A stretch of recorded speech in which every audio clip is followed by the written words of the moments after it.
This is your Hidradenitis Queen. I am back. It's been about 7 months since my first video and about 6 months since my second video. I am signing back on the scene with a new video about how to treat your skin through your diet.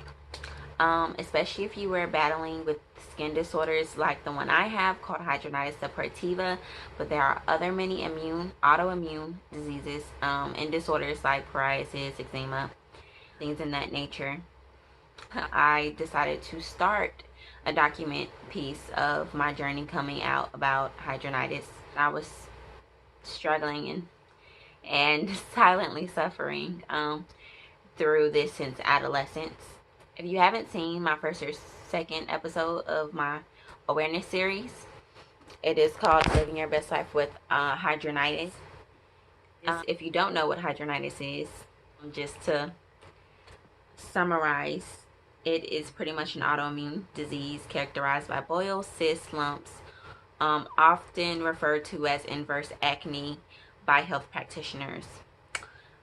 They can form in places like under your arms, underneath your breasts, in between your legs.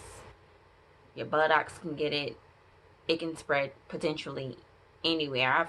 I've actually seen people now say that they have gotten breakouts on their face, so it's pretty serious. Doctors are going to tell you that there's no cure, and many are going to put you on medications like antibiotics, Accutane, insulin, Humira. They are definitely going to encourage you or let you know that you can even try plastic surgery. That is an option, but let's just gonna be clear, all of these options may help treat the condition, but they will never treat the cause. So after many years of getting exhausted, of being put on different medications that were affecting major organs like my liver, they just weren't helping me longevity. I discovered natural holistic ways to curing this condition and really all diseases, and it's the one cure to all diseases, your diet.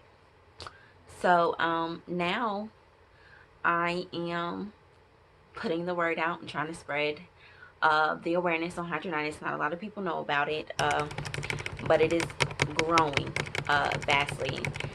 The doctors used to tell you, or used to tell me anyway, oh, you're just one of the unlucky few to catch it. Well, that unlucky few has grown to about 200,000 Americans alone, and that's not even including the people who has not reported HS or been diagnosed with HS.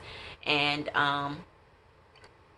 no one is really being educated about what HS is, so there's really not a way to be self-conscious. If there's a small chance that you feel like it's something you have, some people just think having abnormal breakouts in different areas is normal. It's not. It's not something you should ignore if you feel like you have HS. So I'm gonna just put that out there. If you feel like HS is something you could have, and if I'm not clear on what it was, boils, cysts, reoccurring in the same places over and over again, under your arms, underneath your breasts, in between your legs, anywhere near the butt, on the butt. Those are the main places where it will start. Pay attention to those places. So just putting that out there. Okay, so I just want to go over a few things. I didn't want to make this video super long. I probably should be in my kitchen since I'm going to be talking about dieting, right? Like showing you what's in my cabinet, my refrigerator. I'll get to that. I just want to get the talking part out of the way first. If you don't know if you have this condition, I would just, and you feel like you might, go get diagnosed. I'm not just telling you stay away from medication. Like, you really should go see the doctor, but I'm just saying get a diagnosis and then, try to cure try to treat the cause, because they're going to give you a bunch of options that's not going to treat the cause. It's just going to treat your symptoms. So anyway, let's jump into it. The main cause of HS and all skin disorders is inflammation. So what is inflammation and how does it get in your body? Why is it important to reduce and eliminate inflammatory foods from our diet? What foods contain inflammation? Sometimes you just don't know. And what is a proper pretty skin diet? Inflammation is a physical condition that in which part of the body can be reddened, swollen, hot, painful, reaction to injury or infection. Or how does inflammation affect our bodies? It's pretty much white blood cells, substances, and the body is trying to protect us from the infection of foreign organisms. Basically, it's when you eat things and your body doesn't register what it is. To you, it looks like a Krispy Kreme donut, but your body is trying to register, is this really food? Because it's not feeding any functions in the body. So the body's trying to figure out, okay, where does this ingredient go? What is it? It can't. It's like we're eating things and we don't know what's in them. We don't know the chemical, or excuse me, ingredient, basically chemical.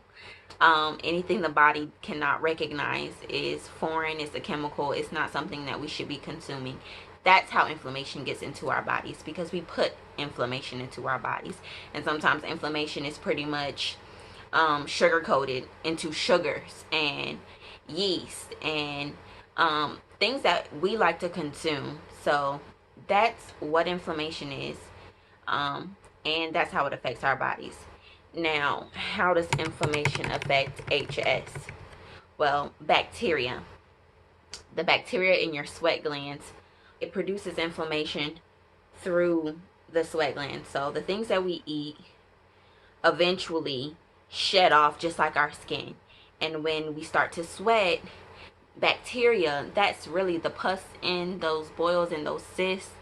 It's really just bacteria trying to get out. So that's the direct link from inflammation to HS. And I pray to God that I'm explaining this and it sounds like English to you, because it is a hard concept to really grasp. It took me years of research to really understand, like, how is this happening? Ew. But it's true. So when your body sweats, bacteria, it can form into these cysts because of the inflammation that we're putting into our bodies. And a lot of that's why the bumps will start off as sore. It's like, dang, I don't see it, but I can feel it coming. You ever had one of those bumps, like a pimple almost? Like, dang, it's not a white tip head yet on it, but I know it's coming. I know what's coming. So that's how HS feels, except worse, like 10 times worse than a pimple. So I'm going to go ahead and jump right into what to eat, what not to eat. Now you know what HS is. Now you know what inflammation is. Now you know how it affects HS. Inflammation affects HS in the body. You understand bacteria. I'm hoping you do. For your hydronitis diet, things that you want to start eliminating, yeast. Yeast is one of the first things you want to eliminate. People with HS or skin disorders, yeast is only going to produce more inflammation. Yeah, that's bread. Do I still eat it? Yeah, but I don't eat as much of it as I used to. And that's the thing. I'm not saying just stop eating it. Cold turkey is like horrible. That's why people say don't go on diets, because diets suck. You're just gonna relapse. Just start to slowly eliminate these things if you can. There are other alternatives. They say HS is hereditary, but let me tell you, it's only hereditary if you do the same thing. It's really called insanity when you do the same thing over and over and over and over again and you get the same results. Do something different. If you know eating dairy, yeast, cow, and all these other pork, you know what I'm saying, all these other things, and it wasn't good for you, don't feed it to your child so your child can get sick just like you. Do something different. So yeast, try to eliminate yeast. Pasta, oh my god, I love pasta. Yum. But do I eat it all the time? Do I eat as much as I used to? No. Have I seen a difference in my skin? Yes. Excessive sugars, try to stay away from refined sugar. I started buying coconut sugar instead, unrefined sugars. Farm raised salmon, everything seems to be farm raised these days, and people will even argue with you that farm raised is better, healthier. But I'd say it really just depends on who's raising it. Like, when you eat an animal, you eat what they eat, and that's why a lot of people go vegan. Yes, wild caught fish. Okay, is a big one, and it's hard trying to stay away from some cheese. Now I could do the getting away from milk. That's fine. I replace milk with almond milk. A lot of people do coconut milk. A lot of people, there are other alternatives to milk. But dairy, anything that comes from a cow really is synthetic. If you didn't know, cows were made in the laboratories. They're synthetic animals, and I know we've been taught since birth, because it's on the food pyramid, that we need it for protein, but there are other ways and other sources of protein. You can get protein through nuts, plants. Grapes actually contain yeast, so you even have to be careful of the kind of fruits that you eat. These are some things that we can eat. Green vegetables, of course, good for you. Wild caught fish, I've already talked about that. Shellfish is fine. Frozen fish, organ meats, yuck. But hey, some people can eat it, but it seems to be all right for HS. Now, the kind of diet that I'm trying to adopt, I'm actually trying to adopt more of an alkaline diet. So alkaline would even go against the things that you can eat with HS, but right now we're not talking about alkalinity, we're talking about HS, so I'm going to stick to the HS things. So organ meats, yes. Strawberries, organic, yes. Coconut oil, you're not supposed to consume it according to the alkaline guidelines, but I have cooked with it before, so but I try not to as much now. But coconut oil is good. Grass-fed butter is fine. Bone broth, really good for you, especially when you're sick. Bone broth is good. I actually like bone broth. I used to drink it in the wintertime a lot. It made me feel full, so it really does help decrease your craving and your your cravings and your appetite. That's what I was looking for. Turmeric. Turmeric and ginger root, really good for you. I'm not going to talk about the benefits of every single thing. It would just make this video longer, but guys, this awareness is so that you can go do your own research. You should never just take somebody's word for anything. Do the research yourself. Look up these benefits. It takes no time.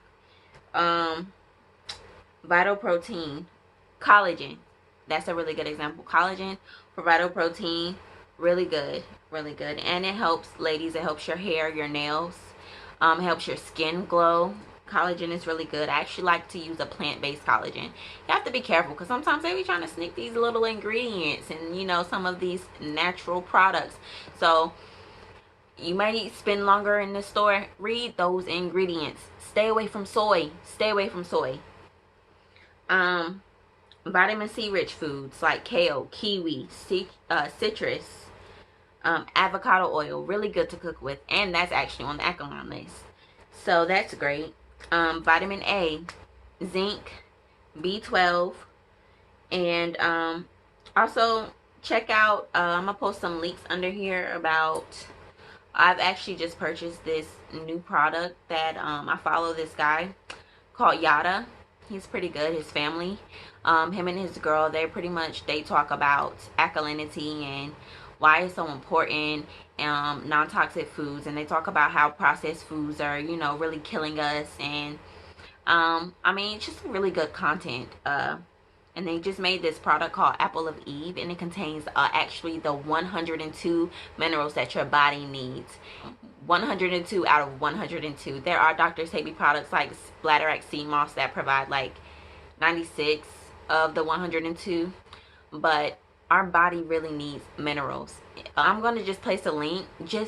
Oh my gosh, it would not be a waste of your time. Remember, you are what you eat. I'm not perfect. I don't stick to the diet. I don't stick to the diet all the time, but ever since I have adopted the lifestyle of changing what I eat, I can see the difference in my health. I can see the difference in my fiance's health.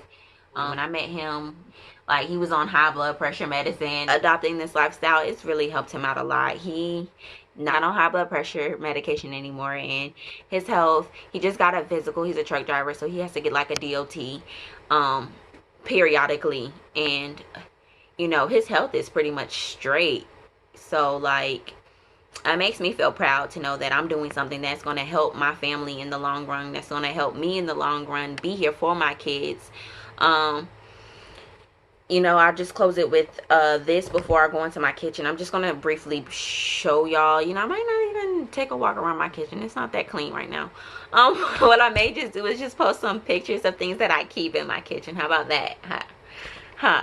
So, it's important to feed your body, you know, the things that your brain needs to function. You know, everybody out here getting depressed, you know, suicidal, angry all the time. It's because you are literally becoming what you eat. And we just have to feed our mind. We have to feed our bodies the things that we need to function. So this diet is not just for people with HS. It's really, it can be for anybody. And an alkaline diet is for everybody. But none of what I'm talking about. I'm talking about an HS diet. So start there. As long as you're starting somewhere, and as long as you're trying, every effort, you know, it counts. It really does. So like, I didn't just cut out gummy bears, but I started with gluten-free gummy bears. Hey, and it helped, and I started adopting more natural things into my diet, and I started to lose the cravings, you know, for certain things. I still get cravings sometimes, but it doesn't mean I always feed them. So thank you guys for watching again. If this video helped you, I hope it did. Just give it a thumbs up, share. I'm gonna do my best to keep it coming. I did take a break, and I do apologize about that, but I had to get some things together.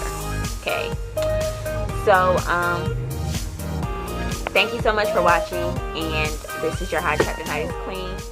I am